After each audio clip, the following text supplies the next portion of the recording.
we know when enough is. Morning, writer friends, and welcome to the Right Away After Party. We're so glad you're here. And look who's back. It's Nick. It's Nick. Oh, I missed you. We missed you. Hi, I'm Nick, the healed and recovered Nick. We are so glad, so glad. We missed Yes. you. And I'm, well, it's just great to see you looking yourself again because you really were looking not Oh well. yeah, I was down. I was definitely down for the count. The sinus infection is definitely serious, so it was. Yeah. It was. Oh. Did you get to do any sort of reflecting on your projects when you were lying there semi-comatose? Ill? I mean, funny enough, I actually the first couple of days I had my notebook in my hand, so I was actually working as I was healing. Uh, Like it was just nice to like have some downtime in my bed and just, be able to have some quiet and peace. And when you're not well, your family kind of leaves you alone too. So I had just so much space and time. So yeah, I would in between my napping and, taking my meds, I was definitely doing some writing. But we were talking about before we started, we were talking about revision and like where I'm at with that, and like how do we know when enough is enough? Isn't that what we were talking about? yeah, well, let's be honest. We were talking about so many things. Yes, We sort yes, of got inspired, didn't we? Because we've yes, started season two, yes, we've been thinking about workshops and other projects, and yes, yeah, also yeah, talking about revision yes. and also talking about what to do when you get stuck halfway in the middle of Yeah, how do a you find project. inspiration? Yeah, that's true too. So take So what you like, run with it.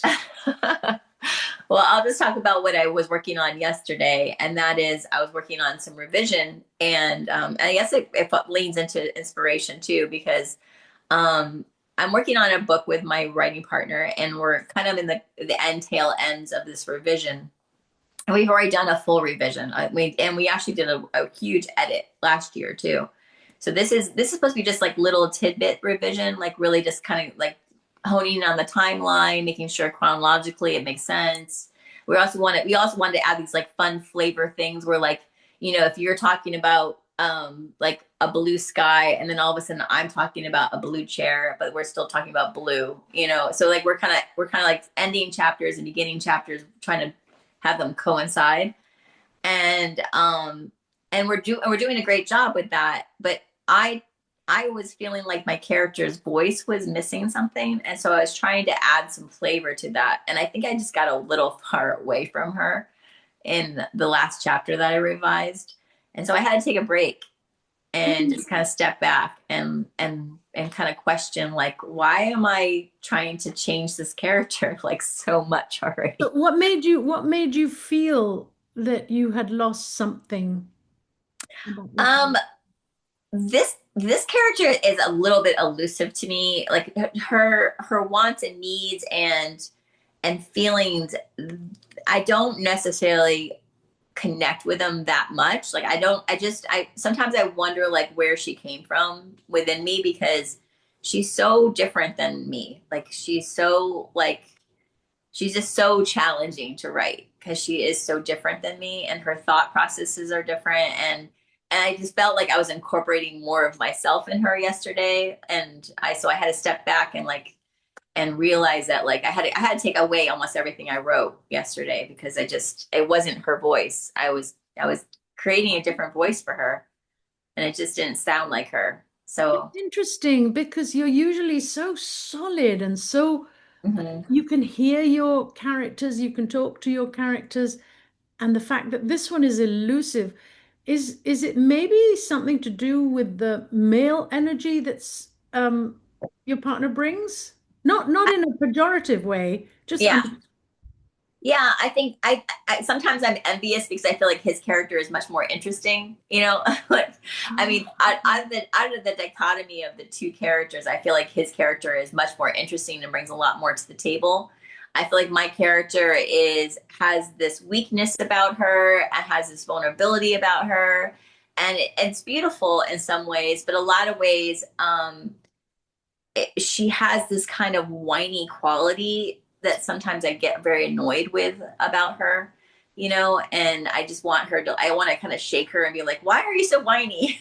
Ah, well, she's vulnerable, Yeah, she is very which is a good vulnerable. quality to have. It's not a bad quality to No, have. no, Um, I do love that she's vulnerable, and I do love that about her. But the thing is that she's constantly in her head. She's constantly questioning everything that she does in this world. She's constantly questioning, the need to be around her twin, and also the need to like be away from him, to find her own, to find she's her. afraid. She's afraid. She's Yeah, confused. she has a lot of fear. She's have a lot of fears. She's confused. I mean, she's been obviously, I don't know the storyline, but Yeah, they're twins, and yeah, the the thing about twins. twins is that they do share. Yeah, so they have this sonar kind of relationship where they can feel each other's feelings and stuff. Hmm. And she could feel that her brother was pulling away from her, and that was before the book began. So before the book began, she already felt like her brother was pulling away from her, and so Hmm. she, in turn, wants to pull away from him, so that she's not like left devastated, when he pulls away completely. So So we're going to have to address that in our second part, right? yes, we'll address it in the next one. Okay, Stay sounds tuned. like a plan. Come back for part two of. Of inspiration revision. I don't Yeah, know. exactly. We In the will right come away up with after party. a. All right. Love you, Raider friends. Love you, Kat. See you soon. Bye bye.